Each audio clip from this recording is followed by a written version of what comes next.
Hello friends, this is Israr Khan, Group CEO of Brahma Corp. It is my honor and privilege to meet you again. And जब आप लोगों से interaction होता है ना, it really gives me real delight of my life. जो एक अंदर से खुशी होती है ना, वो I can't explain in words. तो जो हमारे इससे पहले के डिस्कशंस हुए थे कि पर्पजफुल लाइफ कैसे जिएं, फ्लो कैसे पाएं लाइफ में, कैसे इमर्स हो जाएं, सब चीज़ें करते हैं। तो इसके जब हम आगे बढ़ते हैं कि एक कंसेप्ट को आगे लेके जाते हैं, तो ये जब स्टडी किया गया कि ये जो सेंटेनियरेंस हैं, सुपर सेंटेनियरेंस हैं, जिनका मतलब 100 साल 110 साल हो गए, ऐसा क्या है इन लोगों में, क्या करते हैं, क्या खाते हैं, क्या पीते हैं, कैसे करते हैं। तो बेसिक जो चीज़ निकल के आई, एक तो बहुत जो उनकी कैलोरीज इंटेक है वो बहुत लिमिटेड रहती है, कंट्रोल रहती है, रेगुलेटेड रहती है। जो कुछ लोगों के इंटरव्यूज किए गए जो 100 साल से ऊपर के थे, जो मैं काफ़ी लोगों के जो इंटरव्यूज किए तो उसका एक क्रक्स बताना चाहूँगा आपको। कई लोगों ने तो बोला कि भाई मैं केवल 2 मील्स खाता हूँ, सुबह शाम, नॉट टू मैनी मील्स। कई लोगों का था कि वैरायटी है जो फूड में है, न्यूट्रिशनल वैरायटी है वो बहुत अच्छी होती है। कुछ लोगों था कि जो हमारा सिंगिंग है, डांसिंग है, आर्ट है, लाइफ लॉन्ग उसमें कहीं ना कहीं इन्वॉल्व हैं, एक पर्पज़ के साथ जी रहे हैं। तो वो पर्पज़ क्या होता है कि आदमी को आगे पुश करता है लाइफ जीने के लिए। And some people they observe कि उनके पास रेगुलेटेड 1-2 पैक वाइन पीते हैं, जिनका बिकॉज जापानीज कल्चर में इस चीज़ को प्रोहिबिटेड नहीं है। एंड ये सब जो चीज़ें हैं नॉट ओनली ओकिनावा में है but almost across all 5 blue zones. जो लोगों के ईटिंग हैबिट्स हैं, स्लीपिंग हैबिट्स हैं, स्लीपिंग हैबिट्स जो मैंने आप लोगों से पहले भी डिस्कस किया था, एक अच्छी लाइफ के लिए, लॉन्जिविटी के लिए अच्छी नींद का होना बहुत ज़रूरी है। एक मैंने आप लोगों से शेयर भी किया था जो रिसर्च की गई थी सेंटर फॉर डीप स्लीप वाला। तो उसमें इम्पोर्टेंट क्या होता है, एक रेगुलर टाइम से आप सोइए, रेगुलर टाइम से उठिए। सो रहे हैं तो रूम का जो टेम्परेचर है वो कंट्रोल रखिए और डार्कनेस रहने चाहिए रूम में। एंड मोस्ट इम्पॉर्टेंट है कि जो स्लीपिंग पैटर्न है उसको डिस्टर्ब मत करिए। तो ऑलमोस्ट जो चीज़ें हमने पहले रिसर्च में कही थी, कहीं ना कहीं इन लॉन्जिविटी सेंटर्स में, लॉन्जिविटी एरियाज़ में, 5 ब्लू जोन्स में वो चीज़ें कहीं ना कहीं निकल के आती हैं। एंड वो एक बड़ी रिलैक्स्ड एंड अनहरीड लाइफ का जो कंसेप्ट है, ये जब हम पूरे एंटीजेनियरेंस को, सेंटेनियरेंस को देखते हैं, वो कंसेप्ट कहीं ना कहीं निकल के आते हैं। हिंदी में एक कंसेप्ट होता है कि कम खाओ और गम खाओ। कम मतलब have very limited and have patience in life.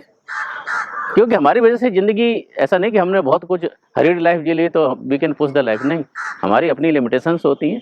And उसी लिमिटेशन को जब जानते हैं तो we accept the life as it is, जैसी है लाइफ उसको एक्सेप्ट करो। एंड मोस्ट इम्पोर्टेंट चीज़ है कि ये जो जोन्स हैं, ये जो एरियाज़ हैं, ये जो लोग हैं, इनके पास बहुत ज़्यादा रिसोर्सेज नहीं है, कम रिसोर्सेज के साथ ही जीते हैं।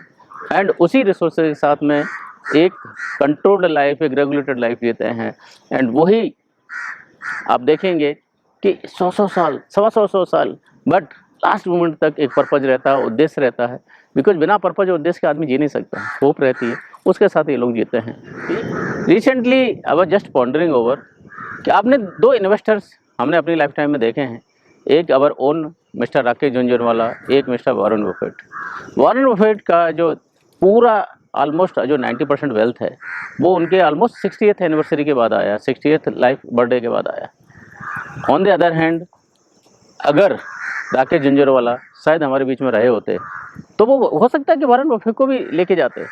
तो लॉन्जिविटी एक जो कंपाउंड इफेक्ट करती है ना, कि एज वी ग्रो ना, लाइफ की क्लियरिटी आना शुरू होती है, लाइफ में वो चीज़ें कंपाउंडिंग करना शुरू होती हैं। तो वो जो चीज़ें हैं, एक लॉन्जिविटी के साथ हम जीते हैं, पर्पज के साथ जीते हैं, वो लाइफ में क्या अचीव हो सकता है, स्लो जब हम जाते हैं ना, कंपाउंडिंग जब चीज़ें आने लगती हैं, ये मिरेकल्स आते हैं उसमें एक ना। बिकॉज ओवर द पीरियड, एक एटॉमिक हैबिट्स के राइटर हैं जेम्स क्लियर, उनका मैं स्टेटमेंट पढ़ रहा था कि average efforts done for above average periods can have excellent results in the life, and that is somewhere longevity, purpose, longevity of efforts, longevity of life, they are both related to each other. जब हम second phase इनका explore करते हैं कि इनकी life का pattern कैसा, क्या है, क्या नहीं है, एक जो सबसे इम्पोर्टेंट एस्पेक्ट निकल के आता है कि लाइफ को ना कम्युनल बेसिस, इंडिया में कम्युनल का एक अलग मीनिंग जाता है, कम्युनल मतलब कम्युनिटी बेस्ड लाइफ जीते हैं। मोआई करके एक जो कंसेप्ट होता है वो जापानीज में बहुत बड़ा है, एक दूसरे से इंटीग्रेटेड रहते हैं, एक दूसरे की हेल्प करने को तैयार रहते हैं। और मोआई में जो लोग रहते हैं एक फाइनेंशियल हेल्प भी उनसे मिलती है, क्योंकि एक कॉमन फंड्स टाइप के रहते हैं इनके पास में। इन केस ऑफ नेसेसिटी एक दूसरे की हेल्प करते हैं, इवन अगर एक दूसरे को उनके फील्ड्स में, पैडीज में, घर में कुछ काम करना है, तो मोआई जो कंसेप्ट है कम्युनल लाइफ का, कम्युनिटी लाइफ का, बड़ा इंपॉर्टेंट कंसेप्ट है। और ये कंसेप्ट पूरे ओकिनावन में, स्पेशली द ओगिमी वाले में जब जगह में जाते हैं तो ये पूरा कम्युनल लाइफ का एस्पेक्ट मिलता है इन लोगों में।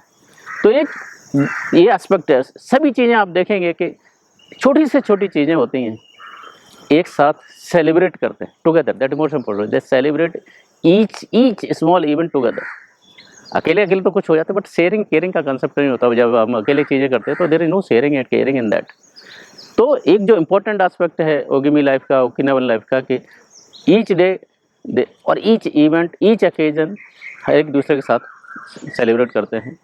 एंड एज के साथ में उनकी एक्टिविटीज़ में स्लो डाउन नहीं होता है। दे जस्ट, मतलब एक कंसेप्ट है ओल्डर एंड स्ट्रॉन्गर।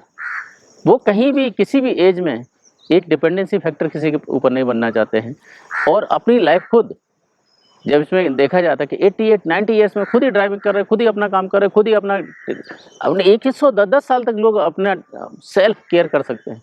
तो ये जो हेल्थ का, जो मैंने आप लोगों से कई बार बोला था कि एक आपको रेस्पेक्टफुल लाइफ जीनी है, पर्पसफुल लाइफ जीनी है, आपको अपनी सेहत का ध्यान टिल द एंड, आपके किड्स, आपके स्पाउस ध्यान रखेंगे वो अलग चीज़ है, लेकिन टिल द एंड हमको ध्यान रखना चाहिए। एंड सेम चीज़ जो हमारे ओकिनावा और ओगिमी से प्रूव होके आती है, ये लोग लास्ट तक, कोई भी ग्रैंडपा आपको वहाँ खाली बैठा नहीं मिलेगा।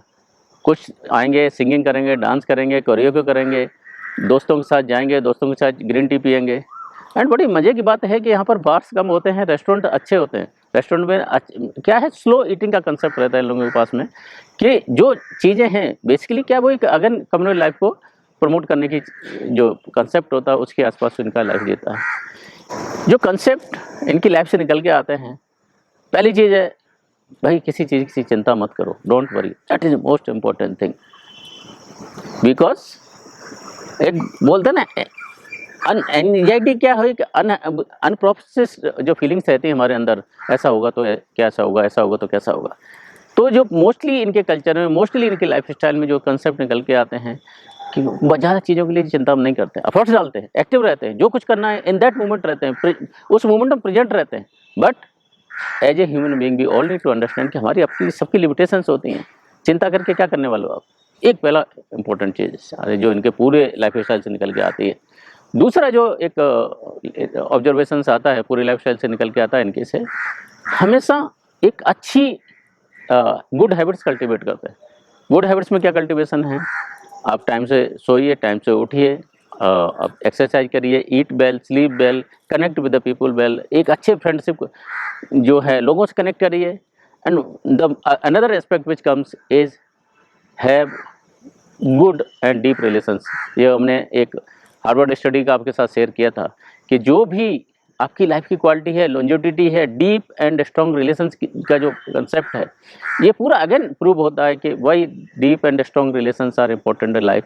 हमारे जितने सेंटेनियंस हैं, सुपर सेंटेनियंस हैं, ये हमारे ये चीज़ को प्रूव करते हैं कि deep and strong social and family relations are good for longevity. I'll not say good, are must for longevity, are must for what do you say, health, must for your purposeful life. वो चीज़ निकल के आती है। And एक optimistic attitude के साथ में जीते हैं, होप के साथ में जीते हैं। एक होप का, मैं आप लोगों से मैंने काफ़ी पहले एक स्टोरी सुनी या देखी थी, होप आदमी को क्या करा सकती है, क्या नहीं करा सकती। बिना होप के आदमी एक दिन नहीं जी पाए। तो लाइफ में जब तक होप रहती है, तो वो स्टोरी शेयर करना चाहूँगा कि एक देखा जाता है कि एक रेगिस्तान में बच्चे रहते हैं, 2 बच्चे रहते हैं, एक झोपड़ी रहती है, स्टेप मदर होती है उनकी, और वो उनको छोड़ के चले जाते हैं। बच्चों को बता के जाते हैं कि हम मेला देखने जा रहे हैं, हम इतने शाम तक आ जाएंगे। बच्चों को बंद करके जाते हैं झोपड़े में, चले जाते हैं। ऐसा वाकया दिखाते हैं कि कई साल बाद वो वापस आते हैं, बच्चे घर में इसी उम्मीद के साथ रह रहे होते हैं कि हमारे माँ बाप आएंगे, एंड आने के बाद मतलब इतने साल तक ये पाया जाता है कि बच्चे स्टिल जिंदा हैं, क्योंकि उनको यही उम्मीद थी हमारे माँ बाप वापस आने वाले। एंड जब आके देखते हैं बच्चे अभी भी जिंदा हैं, माँ जो उनकी सौतेली माँ होती है वो बोलती है अरे इतने साल हो गए तो अभी भी जिंदा है, मरे नहीं। And the moment they realize it has been years, they die on the spot. तो ये दोस्तों, इवन दो ये स्टोरी हो सकती है, सही नहीं हो सकती है, फैक्चुअली सही नहीं हो सकती है, बट कंसेप्ट एकदम सही होता है कि लाइफ में आदमी कब जीना चाहता है, जब आपके पास करने को कुछ है, something to do, someone to love, something to hope for. ये जो एलिमेंट लाइफ में रहते हैं, अगर हमारे पास करने को कुछ नहीं है, लाइफ में कुछ नहीं है। अगर हमारे पास यार दोस्त फैमिली मेम्बर्स नहीं हैं जिनको we can love, we can hug them, तो लाइफ पर्पजफुल और लॉन्जिविटी वाली नहीं हो सकती है। And something to hope for, जब an we say hope for, तो हमारा जो बेहतर कल है बेहतर होगा, हमारे पास करने के लिए कुछ होगा। And these are the elements जो पूरे इकिगाई के कंसेप्ट में, पूरे पर्पजफुल लाइफ के कंसेप्ट में एकदम थ्रेड से एक दूसरे को जुड़े रहते हैं। एंड एक जो इम्पोर्टेंट चीज़ है, कभी भी मूवमेंट्स को नहीं छोड़ते, फिंगर्स का मूवमेंट्स को नहीं छोड़ते, वॉकिंग को नहीं छोड़ते, साइकिलिंग को नहीं छोड़ते, एक दूसरे की हेल्प करना नहीं छोड़ते। ये सब जो चीज़ें हैं ना, वो हमारे को एक अच्छी लाइफ की तरह, एक इकिगाई लाइफ वाली लाइफ की तरह। तो ये जो चीज़ें हैं, ऐसा नहीं कि केवल वहाँ पर है, हमारे इंडिया में भी ये कंसेप्ट्स हैं, बट यहाँ पर क्या कि वो चीज़ों को इतनी तरह शायद मॉनिटर नहीं किया गया, रिसर्च नहीं की गई। ये हमारी भी जो स्पेशली कंट्री साइड में ये चीज़ें बहुत मिलती हैं, हो सकता है रिसर्च किया है तो ये भी चीज़ें प्रूव होंगी, बट जो 5 ब्लू जोन्स में जो चीज़ें की गई हैं वो हमें आपसे शेयर कर रहा हूँ और उनके एलिमेंट शेयर कर रहा हूँ। ओकिनावा के बारे में जो एक चीज़ और निकल के आती है कि यहाँ पर जो लाइफ एक्सपेक्टेंसी है, मेल्स की अराउंड 85 ईयर्स की है, फीमेल्स की अराउंड 87 है। ये most over not only Japan, world में सबसे अच्छी एवरेज, मतलब अच्छी सबसे ज़्यादा है। एंड जब मैं आपसे इसका बैकग्राउंड शेयर करता हूँ कि जब हमारा सेकेंड वर्ल्ड वॉर हुआ, पूरा ओकिनावा, जापान तो पूरा तहस नहस हुआ ही हुआ था, पूरा ओकिनावा तहस नहस हो गया। अब एक्सपेक्टेंसी उतनी नहीं थी यहाँ पर, उतनी एक टूटी हुई जगह में, वहाँ पर 50-60 साल से भी हुआ करती थी उस टाइम में। तो देखिए अभी कम से कम 17 ही अंतराल में चीज़ें कहाँ से किधर आ गई। और तो ऐसा नहीं कि हम पूरे इसको जब देखने जाएंगे कि नहीं शुरू से ही ऐसी थी। एक रिसोर्सेज स्केर्स प्लेस में, जहाँ पर बिल्कुल रिसोर्सेज नहीं थे, सब कुछ तहस नहस हो चुका था, एक जो एटीट्यूड वो आया पॉजिटिविटी का, पर्पज का, कमिटमेंट का, डेडिकेशन का, वो भी कहीं ना कहीं उसको, इस जो एटीट्यूड है वो इन चीज़ों को प्रमोट किया। दूसरा जो एक एस्पेक्ट क्लोजली ऑब्जर्व करते हैं कि ना, जो इनका जो डाइट है ना, एकदम full of variety and nutritional foods का रहता है। एक स्टडी में जब इनको मॉनिटरिंग कर रहे थे तो पाया गया करीब ऑन द, जब मोस्टली कितने आइटम्स हैं, करीब 206 आइटम्स हैं जो ये इनके डाइट्स में सम्मिलित होते हैं, और इसमें से 906 में से एटलीस्ट 17 से 18 आइटम होते हैं जो डेली इनके होंगे minimum. So even daily variety है, 206 तो ठीक है, ओवर ए पीरियड होगा, एक महीने में होगा, एक साल में होगा, बट 17 to 18 एलिमेंट्स होते हैं जो डेली होते हैं। 7 से फ्रूट्स ऐसे रहते हैं, 5 से 7 फ्रूट्स ऐसे रहते हैं, वेजिटेबल्स तो रोजाना लेते हैं। तो और ग्रेन्स, स्पेशली वाइट राइस बहुत प्रोमिनेंटली इन्वॉल्व रहता है उनकी डाइट में। जो और दूसरा एस्पेक्ट आता है वो है फिश का। आप दूसरे जापान के पार्ट में जाएंगे, पोर्क वगैरह को ज़्यादा लेते हैं, यहाँ पर at least 3 times in a week fish का कंजम्पशन ज़्यादा है एवरेज फैमिली का, पोर्क अगर बहुत रेयर क्वांटिटी में लिया जाता है। तो ये जो क्वालिटी है फूड की, एक जो उसमें बोला जाता है कि जो आपकी प्लेट है वो कलर होना चाहिए, डिफरेंट कलर आना चाहिए, रेनबो का कंसेप्ट होना चाहिए। इसको जो ओकिनावा डाइट है ये पूरी दुनिया में फेमस है, ओकिनावा प्रोग्राम करके पूरी दुनिया में फेमस है, पूरी रिसर्च की गई इस चीज़ के ऊपर, ऐसा क्या है, क्या खाते हैं। सो पहला तो एस्पेक्ट है खाते क्या, हमने जाना कि करीब 206 के आसपास आइटम रहते हैं, उसमें 17 से 18 डेली खाते हैं, 7 करीब फ्रूट्स वगैरह खाते हैं, वेजिटेबल्स खाते हैं। इनके जो कैलोरी इनटेक है उसका 30% वेजिटेबल्स से आता है। तो मैंने आपसे एक प्रीवियस उसमें इंटरेक्शन शेयर भी किया था कि मैं सदगुरु जग्गी वासुदेव को सुन रहा था, तो उन्होंने भी बोला कि एटलीस्ट 40% जो हमारी एनर्जी होती है वो रॉ से आना चाहिए।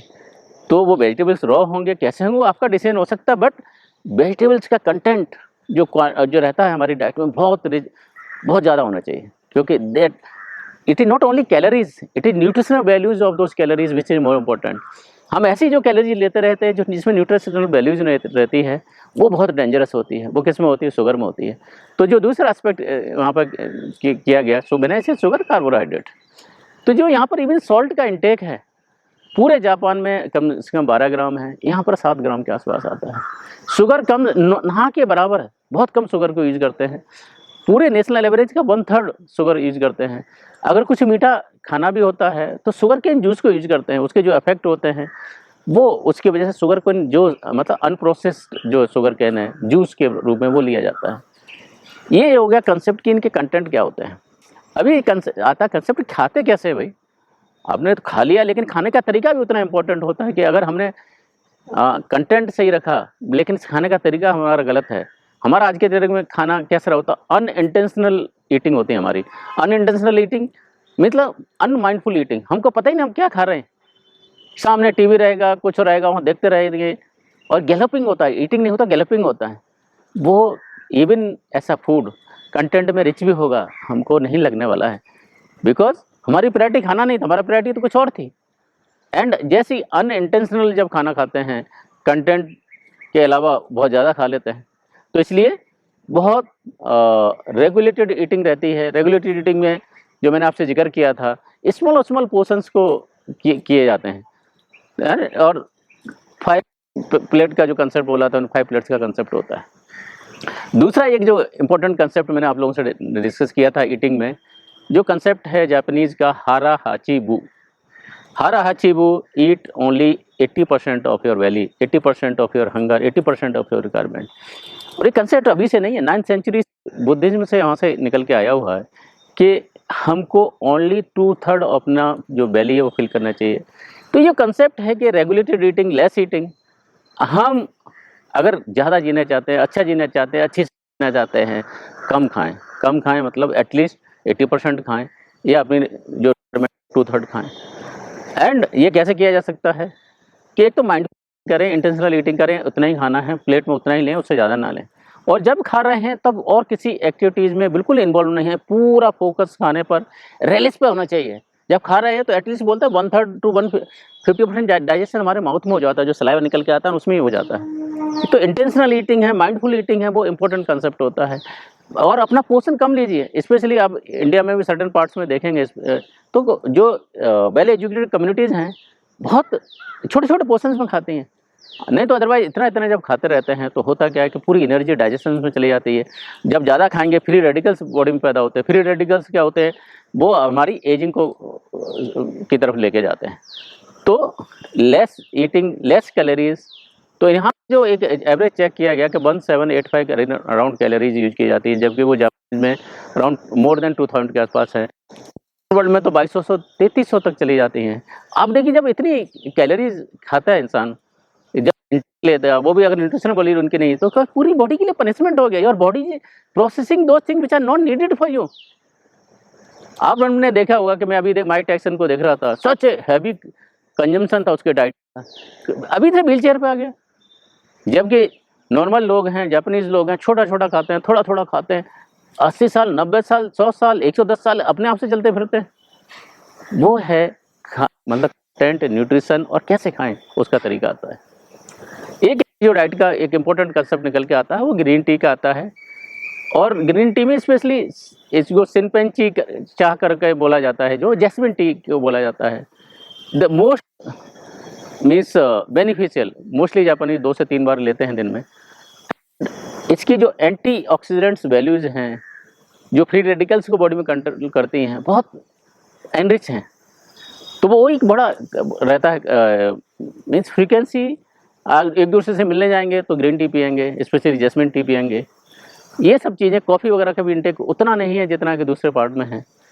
एक जो इनके फ्रूट्स में एक मैजिकल डाइट निकल के आती है, वो सिकोबासा करके एक ऑरेंज मतलब सिट्रस फैमिली का एक रहता है, एंड बिना डाइल्यूट किए नहीं पिया जा सकता है। तो इवन बर्थडेज में भी सिकोबासा केक बनाते हैं लोग।